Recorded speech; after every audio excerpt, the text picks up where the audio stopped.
Okay. Good.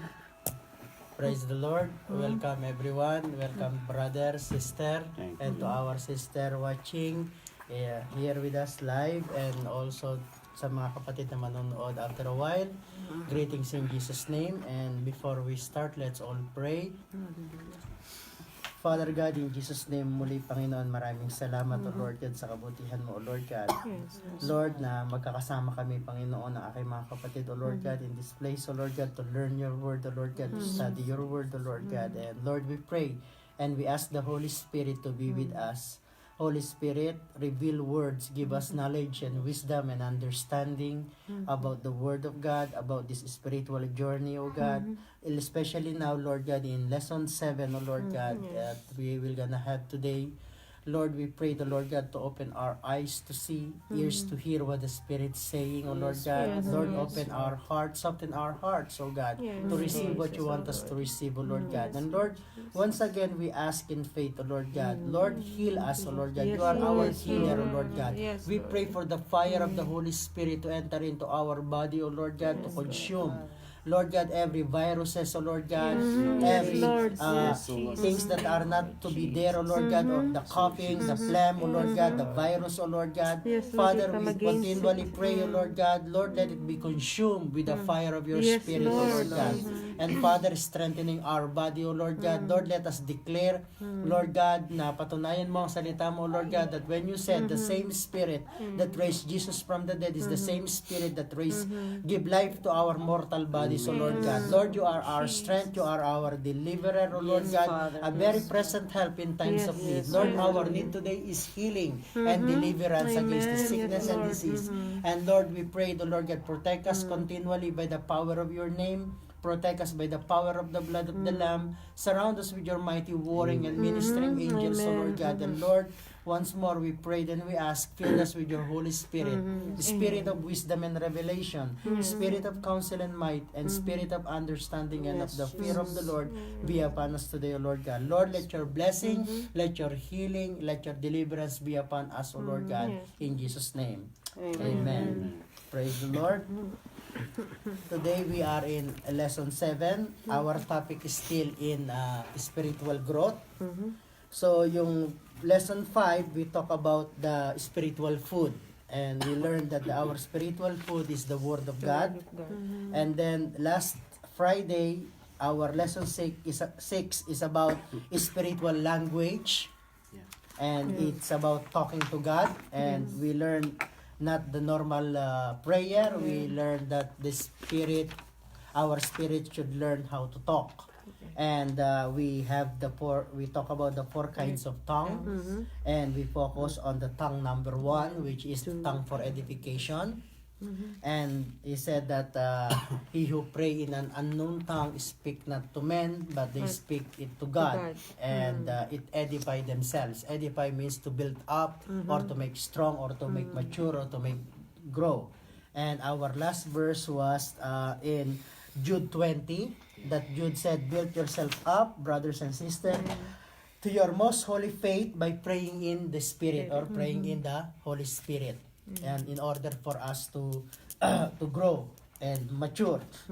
And time to time, and I shared last lesson, there are times that I was asked why many Christian backslide or stop or fall into temptation. They didn't survive their faith. They go back again to their own way of life. Sometimes is 7 times worse. And the answer is in lesson 6, because they don't make themselves built up or edified, or their spiritual life are not strong. Their spirit are not strong.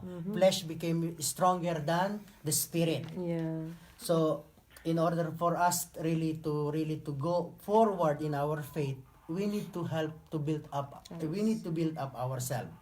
And one ingredient is spiritual food, the Word of God, by meditating, by studying, by reading. Second is we have to talk to God through prayer, because the more we talk to God, the more our inside the spirit was gonna build up. So now today, our lesson 7, our topic is hearing the voice of God. And that is Last lesson, he said, we talk to God. Yes. We And talk. talking is communication. Mhm. It's not one way. It's not monologue, it's dialogue. When it's dialogue, you talk, other person talk. Talk. So, we have to learn that it's easy to talk to God. You just open your mouth, open your spiritual language, you are talking to God. But what about when God Yeah. talk to you? Yeah. So it's important. That is also one topic that is important for growing. Yeah. Like a child, okay, when the child was born, he learned how to eat milk or drink milk, and slowly when growing, he's eating food, and then also started to talk. That's normal. That's the natural thing. Same thing in physical. When our spirit has been reborn, it has to grow. It has to eat. It has to talk. But it also needs to hear. It needs to listen. Okay? So our topic is hearing the voice of God, lesson 7, in the topic of still spiritual growth. Our first verse is John chapter 10, verse 27. Let's start with that. 27. Yes, John chapter 10, verse 27. 27. There is 3 John. The Gospel of John. The Gospel. Gospel. Yeah. Gospel of John. John chapter 10.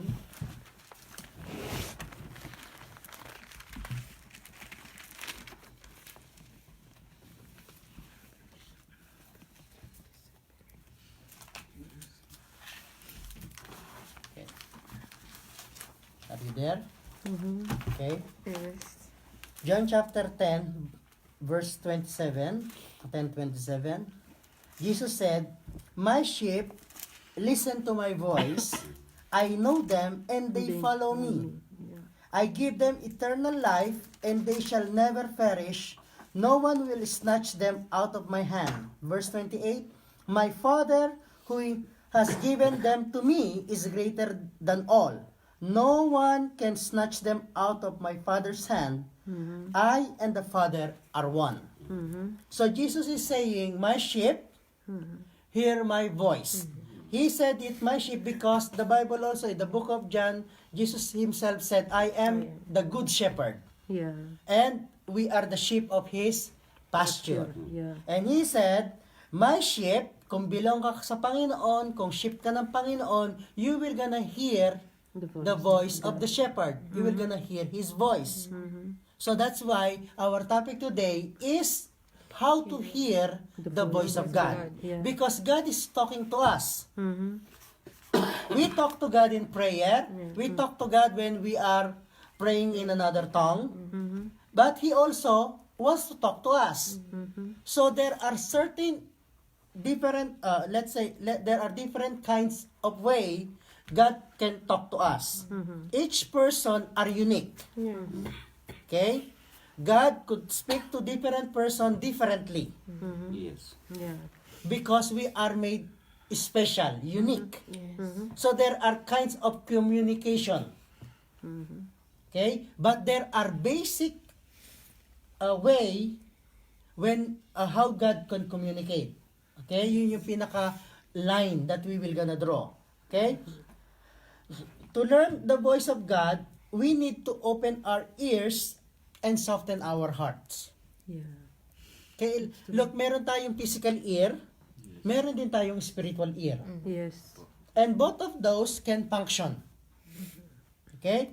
Now, Hebrews chapter 3, bago tayo pumunta yung sa way ng communication, Book of Hebrews chapter 3, always remember that my sheep hear my voice, I know them, and they follow me. When the sheep hear the voice of the shepherd, the sheep follow. Means the sheep obey. Okay? Yes. Actually, in Christianity, it's easy to hear the voice of God. The problem is how to obey. Yeah. Hebrews chapter 3, verse 7.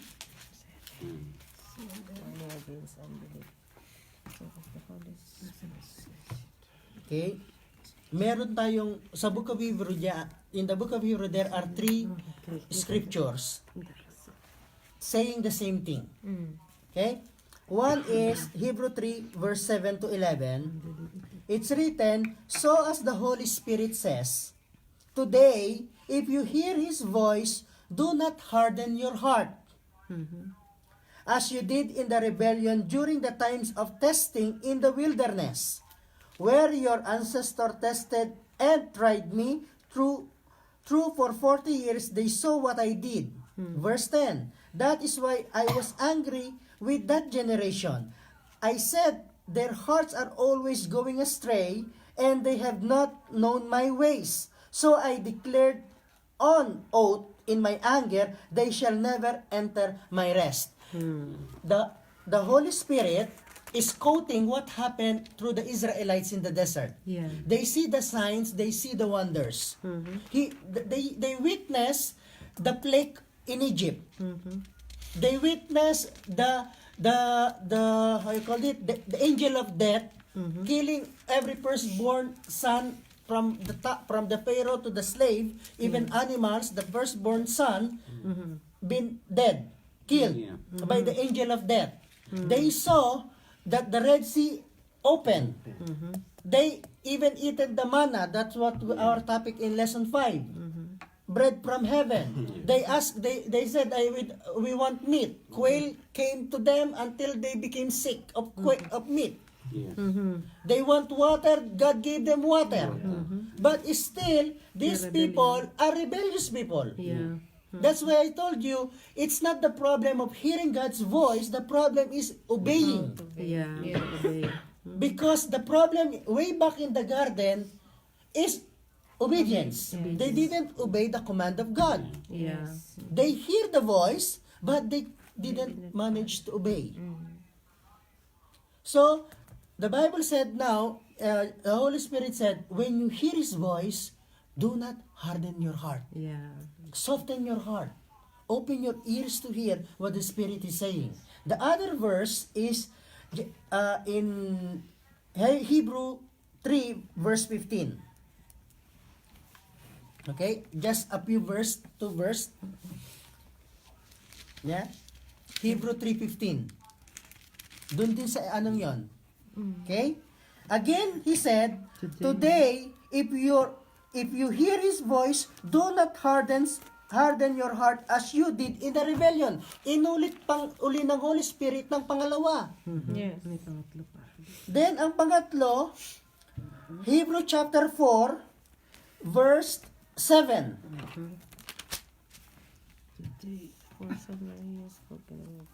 He said, God again, Hebrew chapter 4, verse 7, God again set a certain day, calling it today. Today na. He said today, not yesterday, not tomorrow, today. When you hear His voice, again, today. This is He did a long time later. They spoke through David in the passage already quoted. Today, if you hear His voice, do not harden your heart. Yep. Remember one of the last verse in our previous lesson, I have hidden your word in my heart that I may not sin against you. If our heart is hardened, the voice of God could not penetrate into our heart. Yeah. There is another verse in the gospel that said, the calloused heart. Callous means the callo. Pedicure, manicure. Carlos. Right? Callous. Like in the hands of Kuya Sam. Look, callous. Hard. Right? Hard na. And God said, your calloused heart. Yeah. That's why pagbabalik tayo sa Ezekiel not finished, God said, I will gonna give you a new heart and a new spirit. I will gonna give you a heart of flesh, not a heart of stone. Yung heart of stone na yun is the hardened heart. Yeah. The callous heart. So if you said, today, when you hear His voice, do not harden your heart. Yep. Because God is talking. God is keep saying something, especially for us. God wants to communicate. God wants to talk. In our prayer time, we always talk, and we don't give up time for God to talk back to us. Yeah. Yeah. Actually, in lesson 8, is the title is spending time alone with God. Yeah. You know? That's nice. So, pagka natapos natin tong lesson 7, we know how to talk, we know how to hear, so we create fellowship. Yes. We create relationship. Husband and wife, you know, if they don't talk well, the marriage is disaster. Yes. So that's why when you have a marriage, you have fight, one has to cool down. Will not be succeed. Don't both in a high temperature. Otherwise, the relationship is kaput. Okay? So, because I was amazed as well, in my Bible, in one page, it's all in one page. Today, when you hear His voice, do not harden your heart. So when God tell that 3 times, means it's important. Yes, it's true. Yes. Pag paulit-ulit na sinasabi ng Panginoon, means He is serious about it. Yeah. And He keeps saying, today when you hear His voice, do not harden your heart. Okay? Now, the first thing, okay, balik ulit tayo sa book of Hebrew, okay? Because the way God talked in the Old Testament is different way than He talked to now, in the last days. Okay? So, let's see what the book of Hebrew says. Hebrew chapter 1, verse 1 to 2. Okay, let's establish that verse.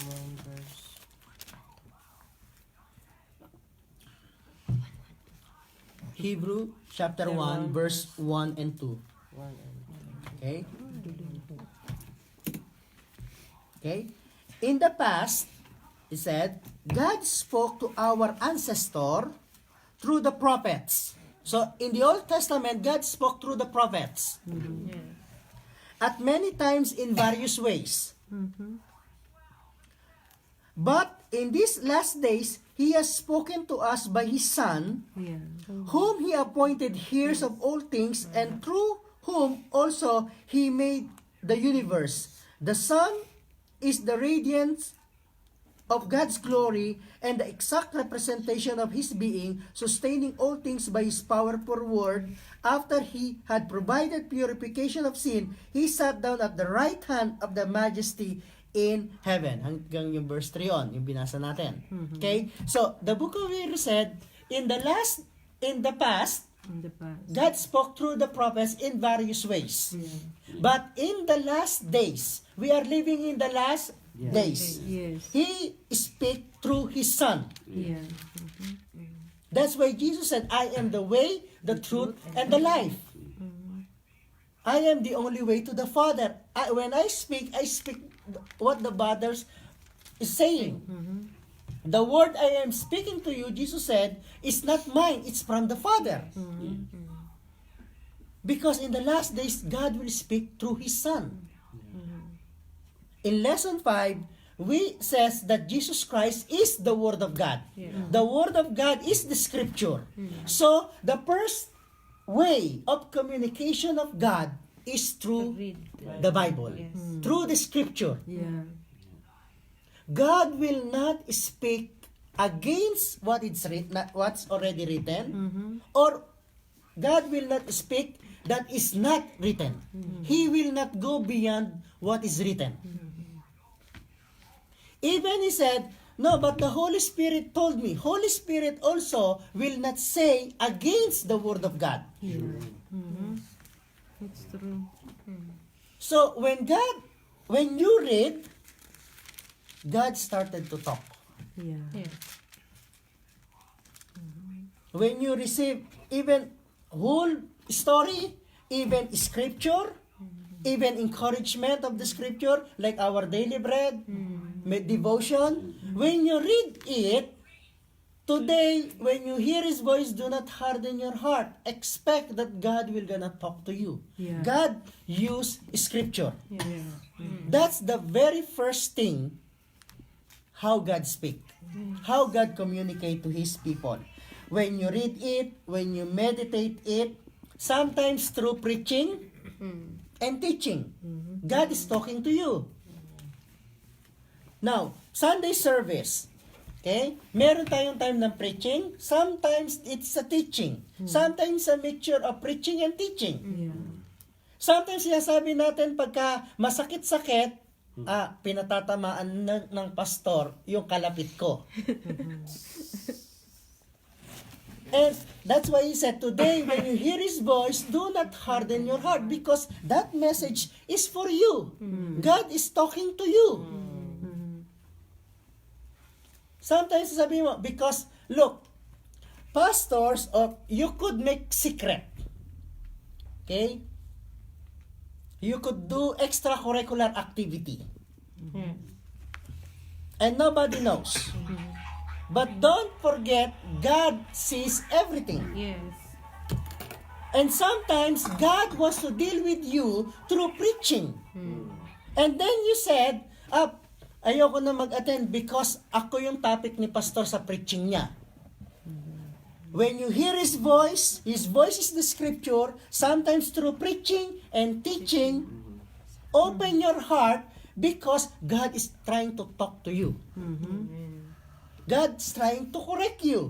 Because 2 Timothy 3:16 said, all scriptures are God's breath, useful for correcting, for teaching, correcting, rebuking, and training for righteousness, so that the people of God will be truly be equipped to do good works. So God is talking through the scripture. Are you with me? Yun yung una. Okay? Then, sometimes, this scripture, this Bible, is like a personal letter that God sent to us.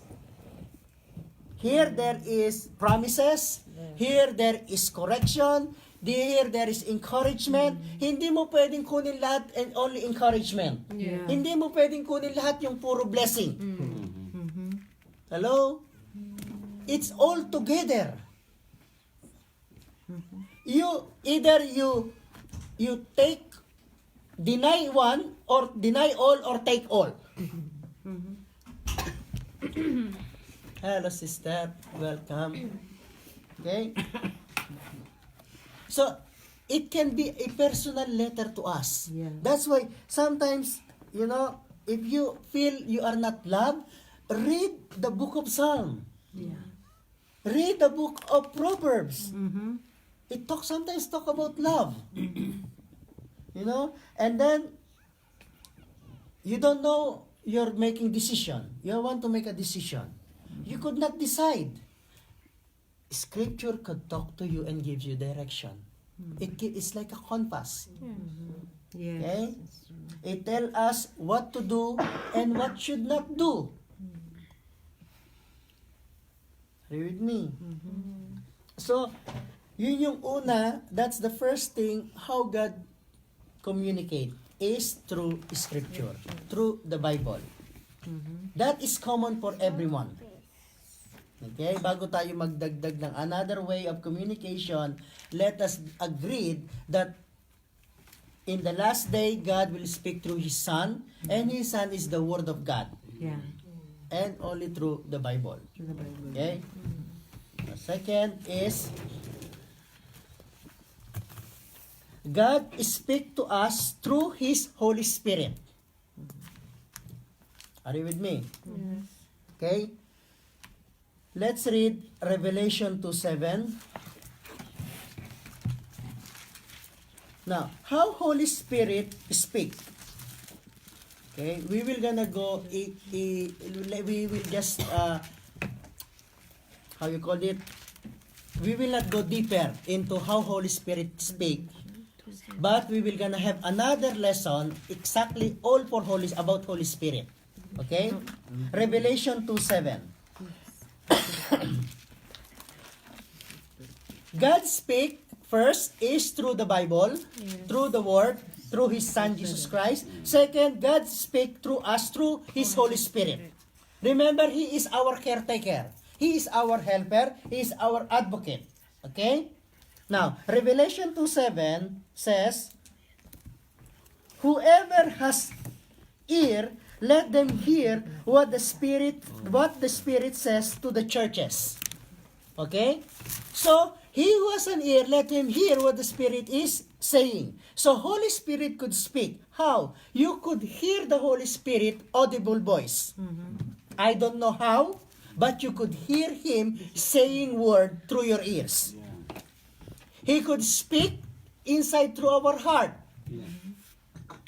Don't ask me how, because even though I explained to you 10,000 ways, You will not understand. you could not understand. You had to experience it. Yeah. But that's the way Holy Spirit speak. He could speak audibly. He could speak from our heart. Are you with me? Now, Holy Spirit only speak what He hears from the Word of God, from the Son, and from the Father. He will not speak beyond what already written in the Bible. Yeah. Like for example, this is what one common example I always give. Okay? There is a minister that said, today I hear from the Holy Spirit I have to divorce my wife. And I have to marry a younger one. But the Bible never, the Bible said God hates divorce. Are you with me? Yeah. So definitely that is not the Holy Spirit. That may be a spirit that from hell. Yeah. It's true. So, because Holy Spirit will gonna speak only what is written. He will not go beyond what is written. Like what Jesus said in the book of John, in one of our lesson about raised by the Holy Spirit, the Holy Spirit testify to our spirit what Jesus already teach. He will gonna remind us, He will gonna teach us, He will gonna guide us about the Word of God. So, Holy Spirit will not going to tell you that is not written here. Everything is always aligned with the Word of God.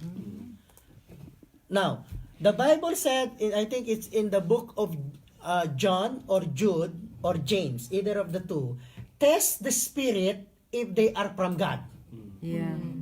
Always test. How to test it? If what the Spirit is saying is not written in the Word of God. Yeah. Because Holy Spirit will only tell us exactly what is aligned, naka-align siya sa salita ng Diyos. Yes. Okay? Now, John 16:12, John chapter 16 verse 12, the Gospel of John. I have one still verse there. John 16.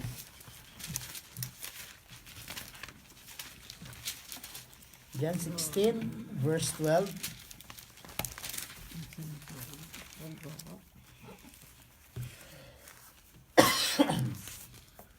Jesus is the one talking. Okay. John chapter 16 verse 12 to 15. Jesus said, I have much more to say to you. He's saying to the disciple, I have much more to say to you, more than you can now hear. But when He, the Spirit of truth, comes, He will guide you in all the truth. He will not speak on His own. He will speak only what He hears, and He will tell you what is yet to come. He will glorify me, Jesus said, because it is from me that He will receive what He will make known to you. All that belongs to the Father is mine. That is why I said the Spirit will receive from me what He will make known to you. Lahat ng sasabihin ng Espiritu ng Diyos galing kay Jesus Christ. Jesus Christ and the Word of God is one. So, definitely, Holy Spirit will not say against the Word of God, opposite the Word of God. He will say exactly what it's written or align to what is written in the Word of God. Yeah. That is how to test the Spirit. So, there are two ways of communication. The Word of God and the Holy Spirit, hearing the Spirit voice audibly or from your heart. So that is the second way of communication. The third way of communication, okay, is dreams and vision. Yeah. Okay? Anong pagkakaiba ng dreams at vision? Dreams, pag tulog ka. You're sleeping. You are dreaming. Okay? But not all dreams are from God. Yes. Always remember that. Yes. Okay. Especially when you are intoxicated. Yeah. Why? Afraid. Intoxicated with medicine, with drugs, with alcohol. Hello? Kung, like for example, intoxicated what you read. If you read horror thing, Yeah. watching horror movies, and then you dream at night, and you said, God is talking to me through my dreams. Yeah. And what you dream is horror film. Nanood lang pala. Okay? So, God speaks through dreams and vision. Dreams is when you're sleeping. Okay? And vision is when you are awake, you are seeing things like a movie. Yeah. Your eyes are open or your eyes is closed, you are praying, then suddenly God show you a clip, Yes. picture. Yeah. That is vision. Okay? Remember, not all dreams are from God or not all visions are from God. That's why your spirit needs to become strong. When your spirit is strong, you could receive dreams and vision from God because your spirit is strong. But when your flesh is more stronger than your spirit, that dreams and vision is questionable. Yeah. Yes. I'd rather you to ask God confirmation. Lord, confirm it to me through your word. Give me a verse in the Bible that what I've dreamt came from you, or what I've seen in my vision came from you. When you ask God confirmation, He gives confirmation. Either in the word, or suddenly God will gonna use your other people to confirm it to you. Yeah. Sometimes yung sa preaching or Yes. worship. It's true. Yeah. That's it. Okay? That's why, now, I have the verse that tests about the Spirit. 1 John 4 verse 1, test the Spirit if it's from God. That is, the text is first letter of John, 1 John 4:1. First John. 1 John 4 verse 1. Yun yung test the Spirit, test every spirit if they are from God. 1 John ba? Or John? First John, letter of John. The letter of John. First Letter. John, chapter 4, verse 1. First John. Chapter 4. Verse 1. Okay, he said, Dear friends, do not believe every spirit, but test the spirits to see whether they are from God, because many false prophets have gone into the world. So God give us security that to be wise, or advising us to be wise. Hindi lahat ng napapanaginipan mo is from God. Yes. Hindi lahat ng nakikita ng vision is from God. Test them. Yes.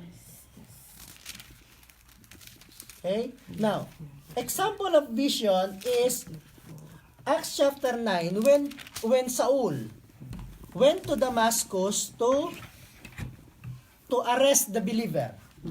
That's Acts chapter 9. Okay? Going on the road to Damascus, okay? Let's find it. Acts chapter 9.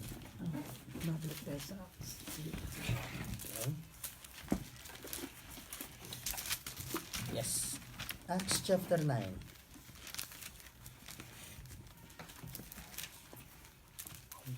Okay. Nagsimula na lang tayo sa verse 3. 9 verse 3. Okay? Fine? Acts 9 verse 3 tayo magsimula. As Saul is Paul after a while. As Saul near Damascus in his journey, ang journey niya is to arrest every believer of Jesus Christ, put them into jail. Okay? Suddenly, a light from heaven flashed around him. He fell to the ground and heard a voice says to him, Saul, Saul, why you have persecuted me? Now, God is communicating to Saul, talking to Saul. He's hearing the voice of God, audibly. Okay? Who are you, Lord? Saul asked. I am Jesus whom you are persecuting, he replied. Now, get up, go into the city, and you will be told what to do. Verse 7. The men traveling with Saul stood there speechless.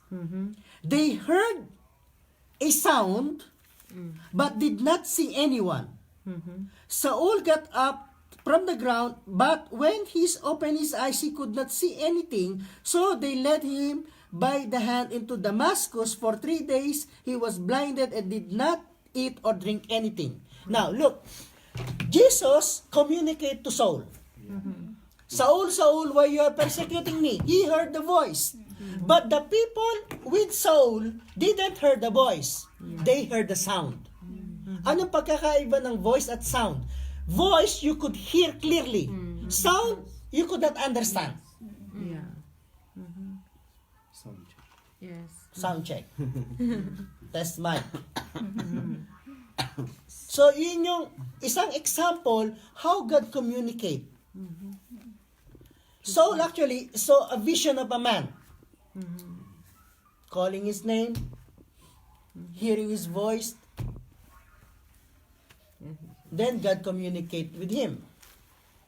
He said, who are you, Lord? So he started to communicate. He said, I am Jesus. Why you are persecuting me? Means, you are persecuting the disciple, you are persecuting me.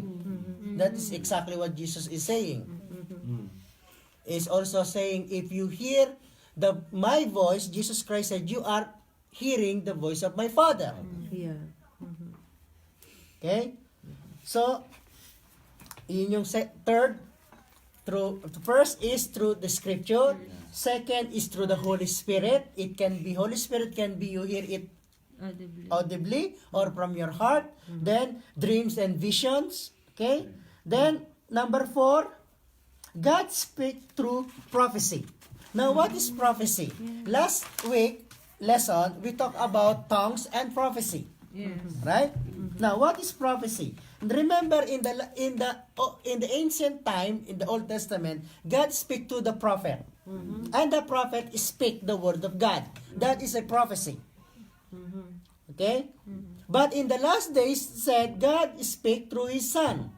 But Jesus also, according to the book of Ephesians chapter 4, I think, Jesus appoints some to be apostle, to be prophet, to be evangelists, to be pastors, to be teachers. So still there is a Prophecy. prophet. Not in the Old Testament, but a New Testament that Jesus gave to the church. Yeah. So the prophet speaks prophecy. He speaks in behalf of God. And the Holy Spirit, in 9 gifts of the Holy Spirit, there is also a gift of prophecy. Yeah. A prophet speaks prophecy. Now, in the gifts in the church, Holy Spirit could use anyone and give a gift of prophecy. Not necessary you are a prophet. Yeah. As the Spirit enables you. Yes, we experienced this. Right? Yeah. So, God could speak through prophecy. Now, when God speaks as a church, He gives a message for the church. Yeah. A prophetic message for the church. But there are also sometimes a prophecy for each person. Yes. But still, if someone prophesied for your life, not church setting, not for the church, but for you. Look, brother, someone praying for you and someone prophesied. Okay? still test the spirit if it's from God. Yes. Because not all prophecy are unless you know the person. Yeah. Now, certain problem within the Pentecostal church. Pentecostal church, yun yung mga kind of denominational church. Because of the days of the prophet and apostles and prophets. In 1990s, the rise of apostles and prophets in the church. Okay, modern day apostle and prophets. Okay, some prophets go place to place. They preach the gospel, they prophesied to the church, they prophesied to people. Okay? Now, always remember, example, God says, brother, a prophet came to you, God will gonna use you mightily. Yung today ng Panginoon, yung timing ni God at timing natin magkaiba. It's different. One day with the Lord is our 1,000 years. Yeah. According to one of the scripture. Yes. Okay? Yeah. So when God said, I will gonna use you, God will gonna use you mightily today. Yung today na yon, it can be 10 years, can be 3 years, can be 5 years. Kaya wag kang magmamadali. That's why test the spirit, test the timing of God. Lord, may prophecy nagsambit sa akin. Lord, please confirm. Yes. Yeah. Look, David anointed as king when he was 16. 16.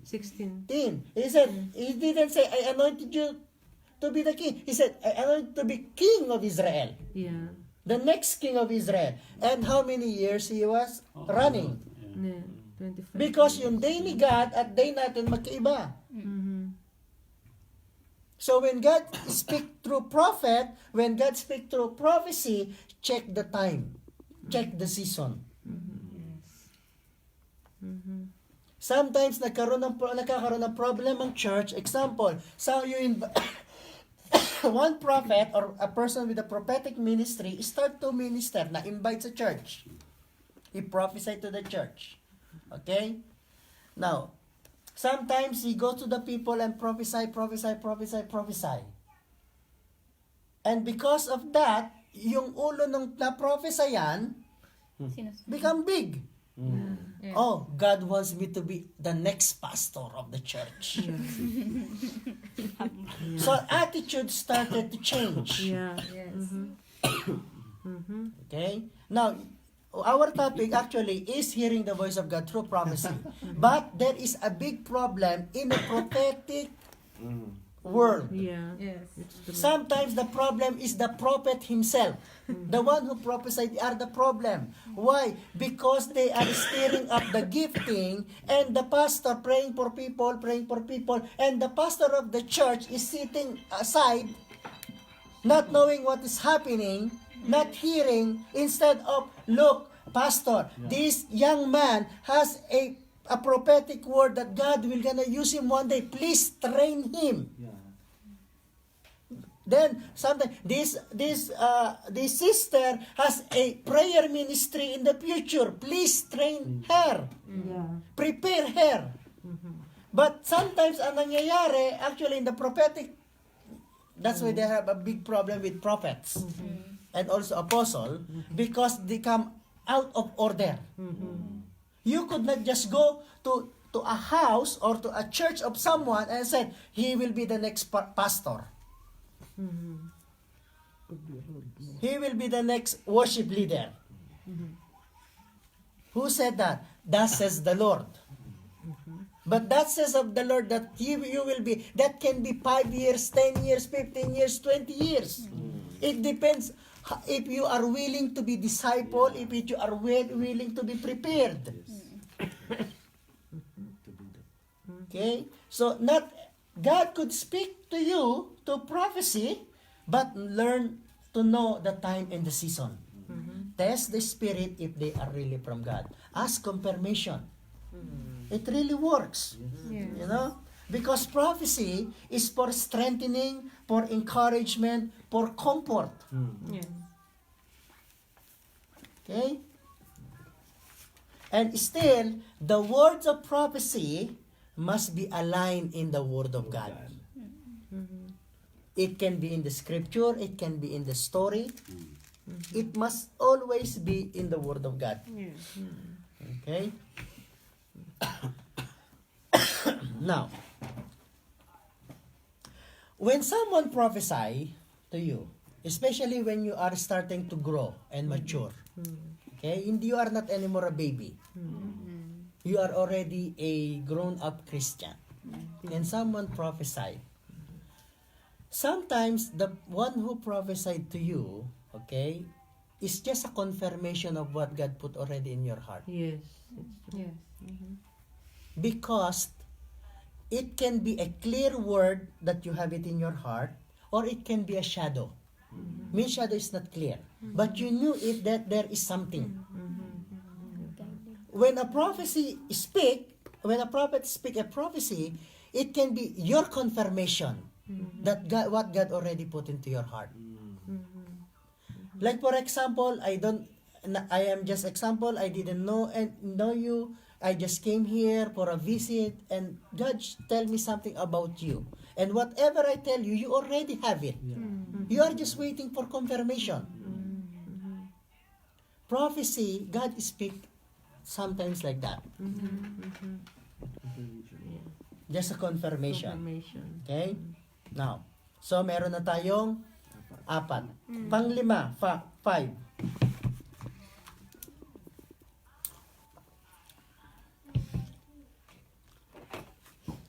As I said, God speak through His servants and people. Sino-sino yon? Apostle, prophet, evangelist, pastors, teacher. It can be also your friends who give you advice, counsel, correction, and can be discipline. Dun sa pastors, teachers, apostle, prophet can be a prophecy. Apostles can be correcting or disciplining. Evangelists can be the message of God. Pastors and teacher, the preaching and the teaching. That's why from the beginning we told you, through the Word of God, through their advices, through their counseling, through their correction, God is talking to you. Yes. And sometimes we are angry when we are corrected. And we could not hear the voice of God. We keep hardening our heart. Buhay ko to, ba't mo pinakikialaman? Technically, hindi kami nakikialam sa buhay mo, si God na tinatawag mong Lord and Savior. Because when you give your life to the Lord, He said, Lord, from now on, I give my life to you. You are in control. So if He is in control, God has the right to deal with you. And God uses people He wants to use to talk to you. Example, temptation, you fall into temptation. You are called into the office. In the office, two person comes out. Two kind of person. One is crying, one is leaving directly out of the church. One is repenting, one is rejoicing. One is hardened heart. Rebellion. But technically, it is God who wants to deal with your heart. It is God who wants to talk to you. And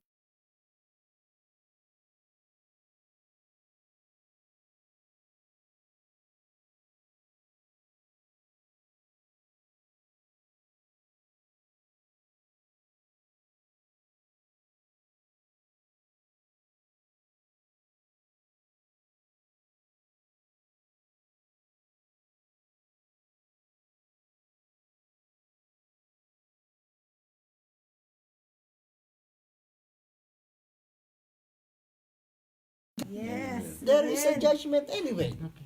But the things to deal with is God is talking to you to correct you, to discipline you, to change your life. Because God cares for you. Now, in time of preaching, all we always said is not that preaching is not for me, it's for my seatmate. For my friend. I always said, kung sino ang nakakarinig, sa kanya yon. Hindi ka pwedeng makinig in behalf ng kapatid mo. Kaya nga, he who has an ear, let him hear what the Spirit is saying. And he said, today, when you hear His voice, do not harden your heart. As you do into the rebellion. Now, Proverbs 15. There is a verse there.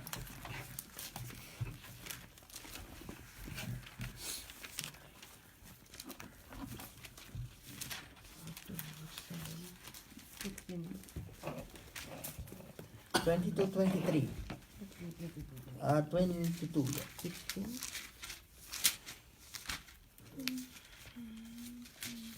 Numbers. Proverbs chapter 15 from verse 22.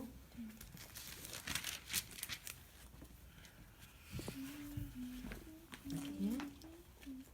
Plans fail for lack of counsel, but with many advisers they succeed. A person finds joy in giving an up reply, and how good is a timely word. He said, people, God speak through His servants, the people, to counsel you, to advise you. And He said, with many plans, if you don't have counsel, it can fail. Yeah. If you don't been advised, Yes. godly advice. Now, the problem is this. Okay? Pag nasa church ka na,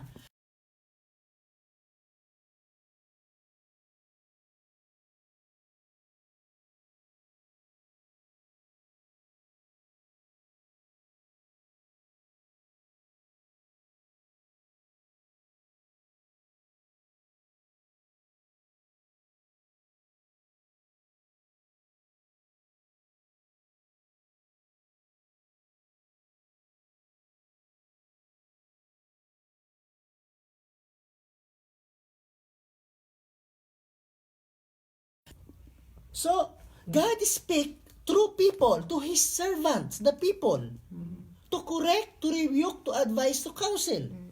And when they counsel you, do not harden your heart. Seek advice. You enter to a relationship, seek advice. You enter to a decision, seek advice. You have family problem, seek advice. Look, you have problem with employer. The problem is they don't seek advice to the The right person. to the right person who are living in Cyprus for a long time. They always seek advice to the people who are just came also from Cyprus. It's true. Yeah. Who didn't even know the law of immigration law of Cyprus. And end up disaster. Yeah. It's true.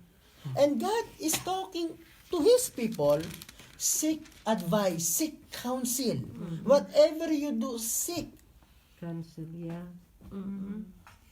God speak through that. Okay? Then another thing is Hebrew 12 verse 11. Hebrews Hebrew. chapter 12 verse let me check yung verse niya. Okay, there is verse 11. Hebrew. Verse 11. So let me find it out also. 12, 11.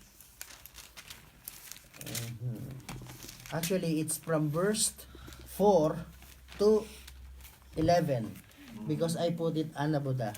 Okay. Okay. It's about discipline. Okay. Now, God, as I said, God speak through His servants or His people, the pastors, the fivefold ministry, the friends, the advice, the counsel, the elders of the church, all right? Yeah. And sometimes God used them to correct you or to discipline you. This is what's written, okay, in verse 6. Let's start with verse 6. Okay. Oh no, sorry. Let's read it in verse 4. So that is from the beginning. In your struggle against sin, you had not yet resisted to the point of shedding your blood. Verse 5.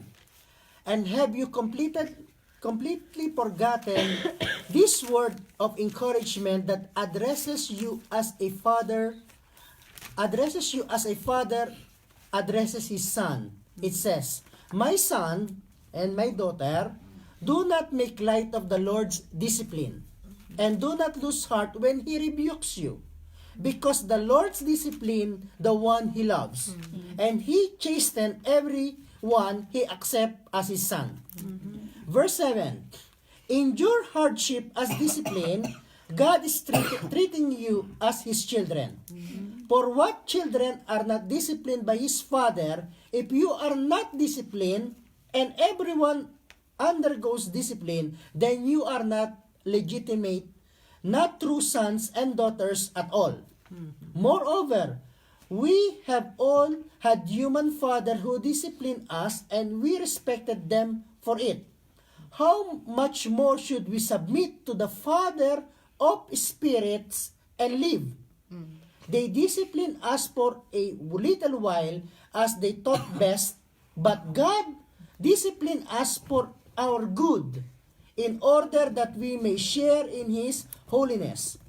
No discipline seems pleasant at the time, but painful. Later on, however, it produced a harvest of righteousness and peace for those who have been trained by it. Therefore, strengthen your feeble arms and weakness, make level paths for your feet, so that the lame may not be disabled, but rather be healed. So, disciplining is part of God's way of talking to us, Yeah. or communicating to us, or how God built us up as well. Okay? So, I always said, it's better that we correct you as a pastor than God himself. Yeah. You know, God. there is a season, couple of years, when God speak to me strongly his word. Either you repent, or God will gonna expose you. Yeah. And during that season, God is exposed so many things in the lives of people. Suddenly, it just came out. Yeah, it's true. Why? Because rather you repent, or God will gonna expose you. Don't wait God to expose you. Sometimes I said, it's better na kami ang mag-correct sa inyo kaysa si God. Be afraid if God will gonna deal with you. It's true. Be thankful God is still using his people. You know, when God deal with his nation of Israel, all those who came out of Egypt, none of them see the promised land except Caleb and Joshua. Joshua. The rest died in the desert. Yeah. Hello? It's true. Even Moses, He did who not. talked to God face to face, as the Bible said, Yeah. never reached the promised land. Yeah, it's true. Yeah. Did God didn't love Moses? God loved Moses. Yeah. God loved the nation of Israel. But God's love has a standard. He could not lower his standard. Yeah. Are you with me? So that is another way, na the sixth way how God speak. God speak to us sometimes out of our own mouth. Okay, ano yun? Proverbs 16 verse 1.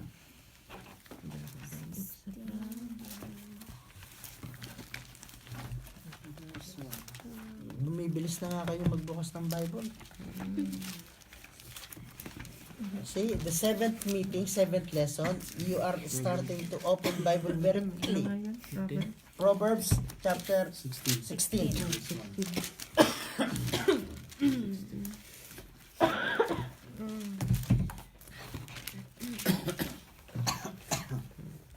Okay? To humans belong the plans of the heart, but from the Lord comes the proper answer of the tongue.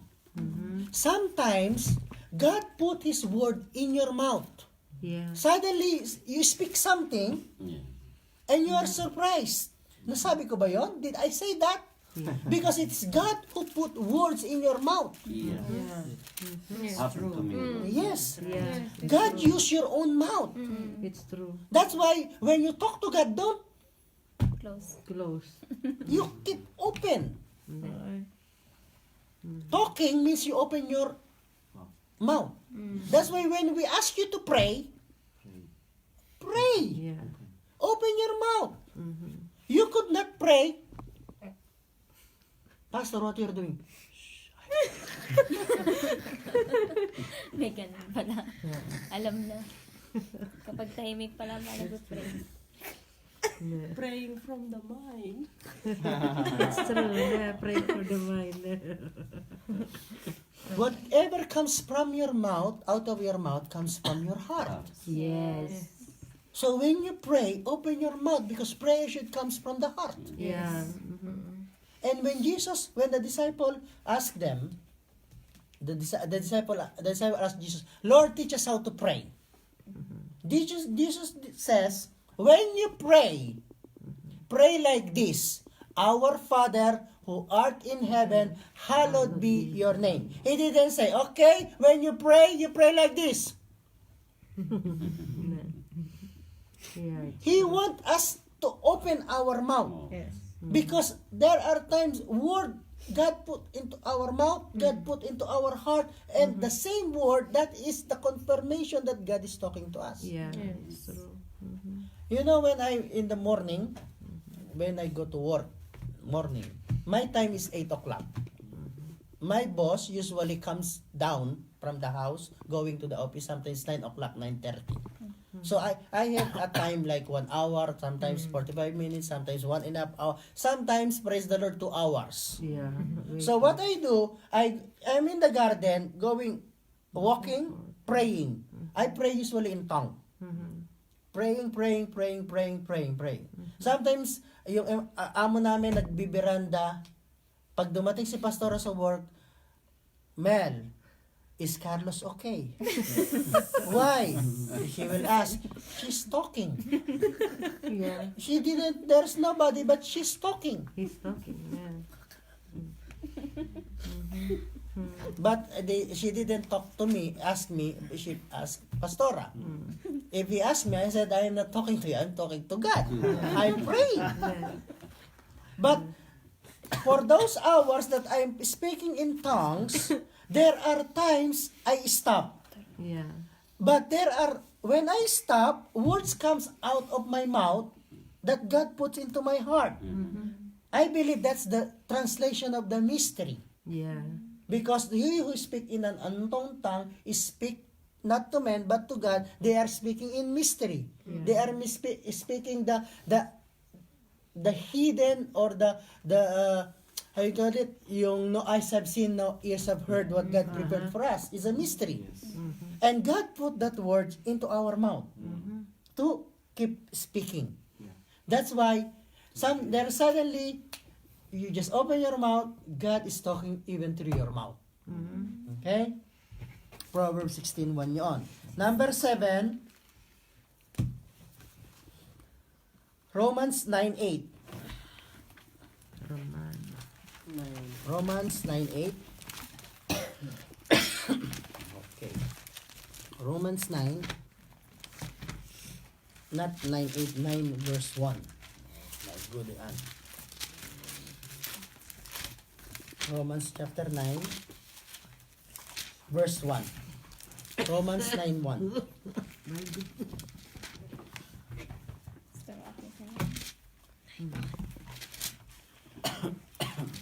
This is Paul is saying, I speak the truth in Christ. Romans 9 verse 1. I am not lying. My conscience confirmed it through the Holy Spirit. Wow. God speaks sometimes through our conscience. Okay? Sometimes we did something and we know our conscience said it's wrong. It is God who is Spirit of Truth talking to you, don't do it, it's wrong. Yeah. God used our subconscious to tell us, don't do it, it's wrong. You will gonna fall. You will gonna suffer. Then, the last one, we cannot go too far with that. Number 8, God speaks through circumstances. Yes. Okay? Romans 1:3.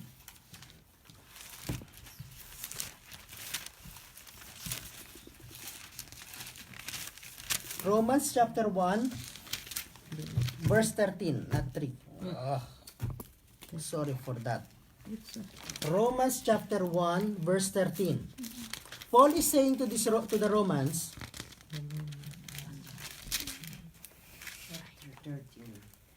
Romans chapter 1, verse 13. Okay? I do not want you to be unaware, brothers and sisters, that I planned many times to come to you, but had been prevented from doing so until now, in order that I might have a harvest among you, just I have had among other Gentiles. So Paul is planning many times to go to visit the church in Romans, or to the believers in the Romans, but the circumstances preventing him to come. Yeah. Means, God is saying, it's not yet time. Don't go there. It's not yet time. But when it's time, pinadala siya ng Panginoon sa Rome. And he died there. Yeah. It's true. So, circumstances, sometimes, the way God communicate. Yes. Like example, may mga kapatid tayo, okay, wants to go to another country. Like, let's say Canada. Okay? One example is one of our sister. He applied, from Cyprus, he applied to go to Canada. Okay? The paper has been approved. I-schedule na yung flight, then suddenly, something happened sa mga family in the Philippines. So, he has to choose Canada or Philippines. But still, may visa na siya sa Canada, so she could also from Philippines to Canada. When, because of that circumstances, kailangan niyang pumunta from Cyprus to Philippines, supposed to be Cyprus to Canada. Mas easier, di ba? So he went back to Philippines. When she arrived in the Philippines, her confession is that my family needs me. He closed the door of Canada. Yeah. Why? Because of circumstances. If pumunta siya sa Canada, something happened to the family. Yeah. Sometimes mayroon tayong plan in our life. Yes. We keep praying and praying. Nagtataka tayo, why God is not answering me? Am I not a good person? Am I not this? Am I am not that? Sometimes, sister, God will not give you ang hinihiling natin if makakasama sa atin. Yeah. If yung hinihiling natin, if what we are asking will gonna draw us away from God, God will not give it to us. Yes. One example I keep saying, do you know that nothing is impossible with God? Right?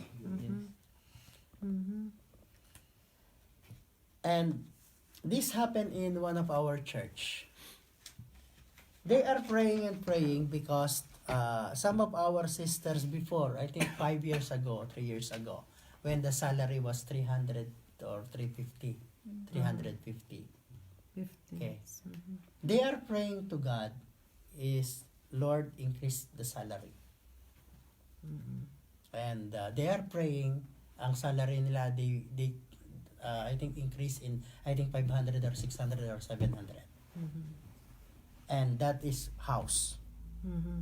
Okay? Because nothing is impossible with God. And they testify, God answered them, they testify. And some sisters also get jealous. Yeah. But we encourage them, look, if God could do it to this sister, God could do it to you. Because in the eyes of God, you are all equal. The thing is that the motive of your heart. And they also, those who said, Lord, I want also, they also prayed. And they also received the same amount from employer. Okay? And I keep telling, look, kung before your salary is 300 and you could not able to give the tithe of 300, you know how much the tithe of the 700? And I give them a challenge as well. Look, who wants a salary of 2,000 euro? Everybody raise up. Of course. Okay. Do you know how much the tithe of 2,000 euro? Kung yung 30 euro, hindi mo kayang maibigay 200 pa. Yeah, it's true. Yeah, it's true. So, God will not give you a thing that it will gonna destroy you. Yeah. Mm-hmm. God will not gonna give you a bigger thing that you could not handle. You know what I mean? Mm-hmm. Yes. That's why the Bible said, those who are faithful of little things, God increase. Kung faithful ka ng smaller thing, God will gonna reward you. Are you with me? So, balik tayo dun sa way ng communication sa Panginoon, how to hear the voice of God. We talk about 7 things or 8 things. Okay? Review. The Word of God, the Holy Spirit, okay? Dreams and vision, pagsamahin na natin yon. Isang gising at isang tulog. Okay? Vision. Through prophecy, number 4. Number 5, through His servants, the fivefold ministry, the pastors, those advice. Number 6, out of our own mouth, God speak. Through our conscience, and through circumstances. That is how God communicate. That is how you hear the Word of God. Now, doon sa 8 na yun, I believe you experience it. Yes. Mm-hmm. Sometimes we just don't know. Sometimes we didn't just recognize that God is already talking. So from the beginning, actually, whether before the church, God is already talking to you. Yeah. Yes. God is communicating to you. Diba? So, the more you are in the church, you give your life to the Lord, the more God wants to talk to you. Yes. Because now you are a children of God. Remember na, kapag aralan natin sa first 3 lesson, that the Spirit testify to our spirit that we are a children of God. We've been adopted to the family of God. And the Father wants to talk to us. Hindi lang yung pag may kailangan ka, doon ka magsasabi. Hello, sa na mga bata ganon. Kakausapin lang ang magulang kapag may needs. Kailangan ng pera. Yeah. Kailangan ng something. So, open communication is healthy. Yeah. It's part of our growth. It's part of our spiritual growth. We talk to God, we hear God. And that's the 8 kind of communication. Now, here I have still 3 notes. I will gonna go there fast. Okay? Sometimes, the voice of God is like a trumpet. According to Revelation 1:10 and Revelation 4:1. Sometimes, it's like a sound of a rushing water. Yeah. Like yung sa, Yeah. sa, how you call it, falls, or yung sa stream. The stream. Okay? The stream of River. water. Or sometimes falls. And sometimes, it's like a thunder. So, like a trumpet is something like a call. A sound. Like example sa army, every morning in our house, the army may tut means to wake up. It's a wake up call. Okay? It's a call. God is calling His people. Second is a sound of rushing water to relax, to bring peace. And the third is like a thunder, means when God speaks, you should not be the same and again. I mean, there should be changes in your life. You should never be the same again every time you hear the Word of God. What makes difference is, as I said from the beginning, it's easy to hear the voice of God. The difficult part is to obey what you hear. Among those 8, okay, go back, check, Lord, you've been talking to me all along. Sorry, I am not hearing it. I keep hearing a sound, but not a voice. So let's pray. Father, in Jesus' name, Lord, thank you that you are our Abba Father, and we are the children. Lord, thank you that you are a good shepherd, and we are the sheep of your pasture. Lord, you said and declared that My sheep hear my voice. They listen and they follow. Lord, our prayer, Lord God, is we continually hear the voice of our shepherd. That, Lord, every time we hear your voice, Lord, there will be change in us. Lord, through your Spirit, give us the strength to obey, to be obedience. Lord, you even declare that those who love you are the one who obey you. Lord, we really want to be a sheep, not a goat. We are the sheep of your pasture. Lord, thank you that we, my brothers, my sister, already heard your voice in one way or another. Sometimes through reading the scripture. Sometimes, Lord, through preaching and teaching of your word. Lord, sometimes the audible voice. Sometimes the voice in my heart, in our heart. Lord, the prophecies has been spoken towards us. Lord, through our conscience, through our mouth. Lord, through the advice, through the counsel of our elders and pastors. Lord, you are keep talking to us. And Lord, sometimes we, Lord, harden our hearts. Lord, I pray, forgive us. Yes, Lord. Hallelujah. Lord, once again, we ask the promise of Ezekiel. Lord, take away our heart of stone Yes, Lord. and put a new heart, a heart of flesh, that will gonna, Lord, receive your word, receive your voice, that your word will be hidden in our heart, that we will not sin against you. Abba, Father, in Jesus' name, Lord, thank you that you are talking to us all along.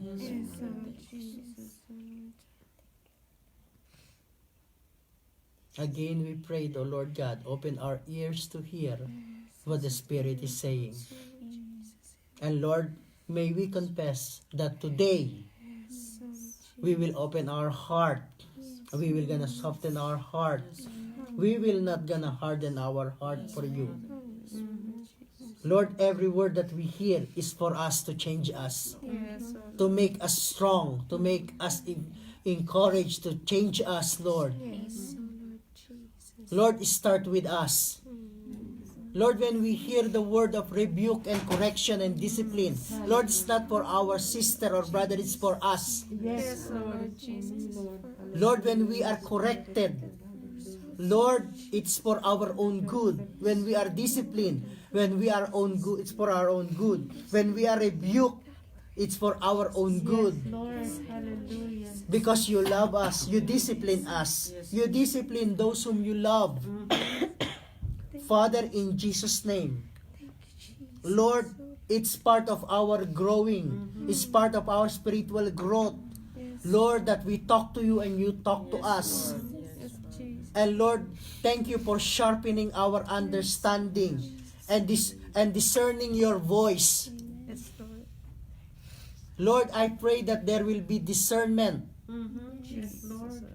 Really, Lord God, so that we could know exactly, Lord, that it's you who is talking to us.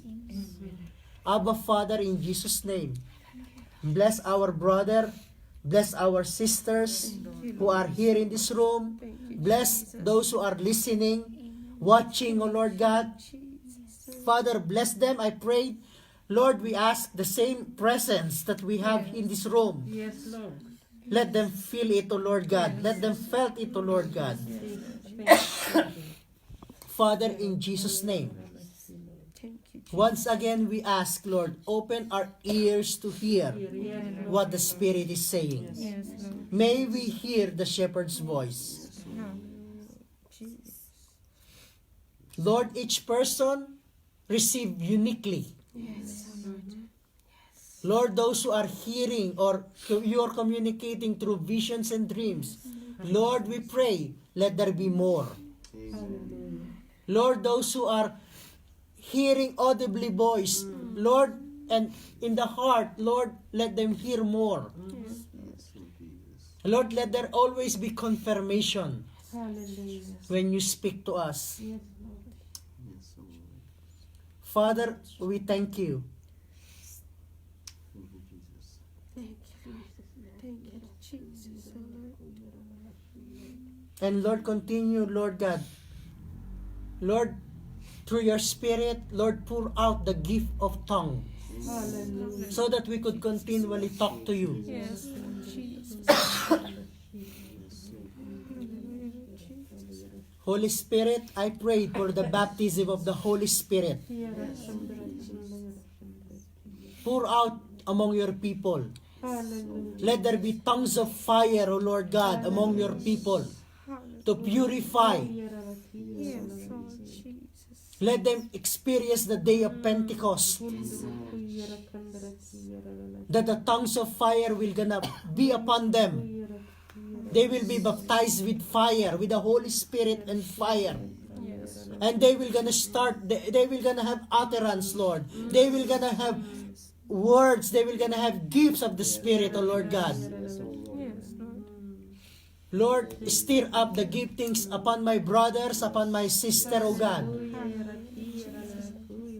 Hura makiala mo sondara monde de arabaka. Ramashike arabasekete remeshoto yarabaka. Lord, stir up the gift, O God. Lord, open the line of communication. Lord, open the ears to hear what the Spirit is saying, O Lord God. And Father, I thank you, O God, in Jesus' name, that you are talking to my brother, O Lord God.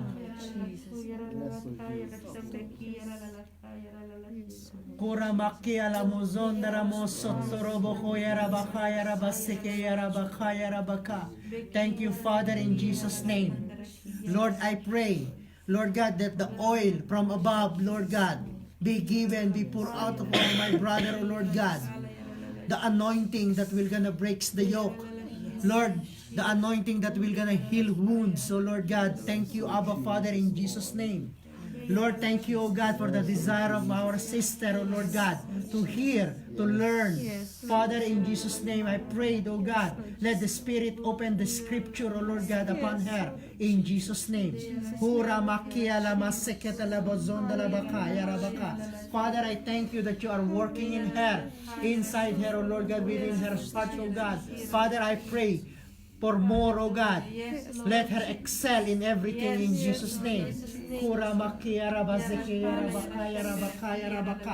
Father, in Jesus' name, Lord, I pray for the truth will set him free. Lord, I come against the spirit of confusion. And Lord, I release the spirit of truth that will gonna testify upon his spirit. Father, in Jesus' name, Lord, those questions, oh Lord God, Lord, that you could only answer.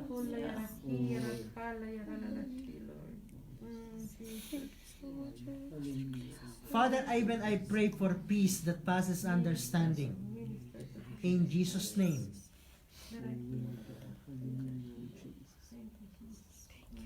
Kura makia la monde da ayaraba sende la monde di arabaka la busunda lande di arabaka. Lord, you will gonna give comfort. In Jesus' name. You will gonna give him peace of mind. In Jesus' name. Kura makia la makaya rabakaya rabakaya rabaka. Father, in Jesus' name, I pray for the baptism of the Holy Spirit. In Jesus' name. Be filled in Jesus' name. Be filled. Receive the fire.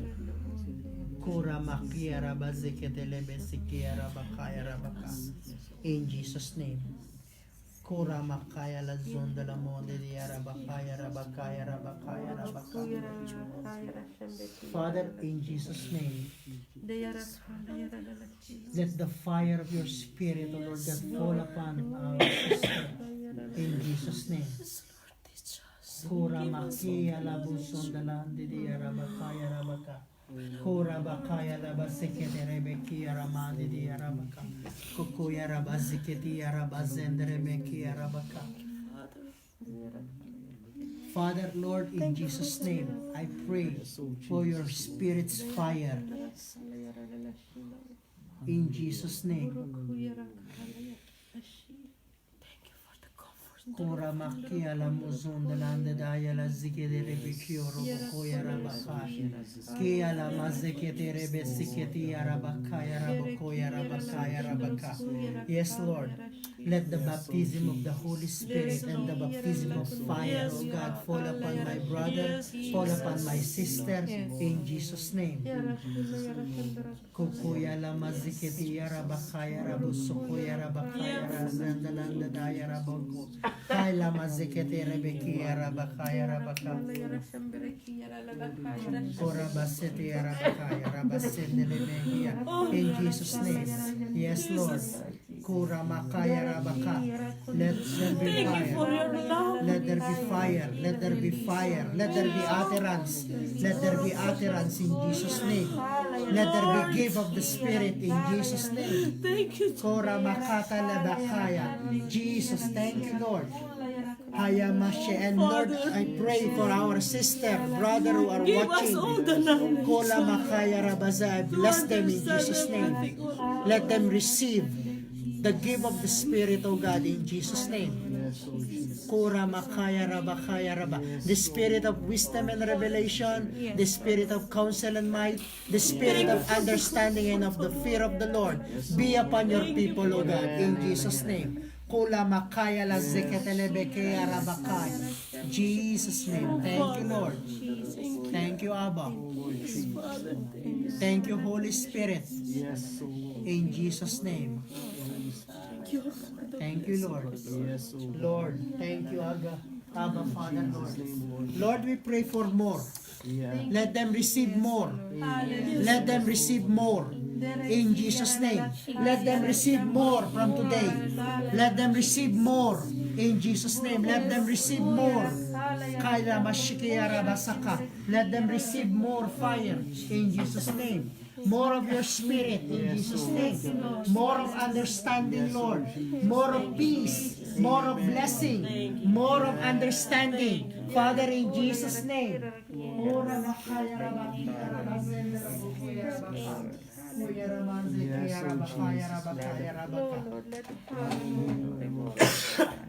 Thank you, Abba, Lord. Kora makaya la zindele bioro boshoko yarabakaya rabasete yarabaka.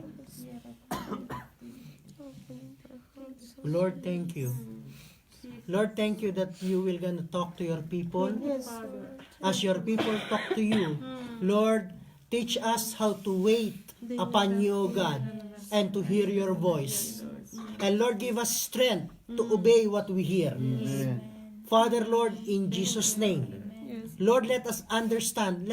Lord, help us to understand your words, O God. Father, we thank you for tonight, and we bless your people. In Jesus' name we pray. Amen and amen. Thank you, Lord God. Hallelujah. Hallelujah. Thank you, Lord.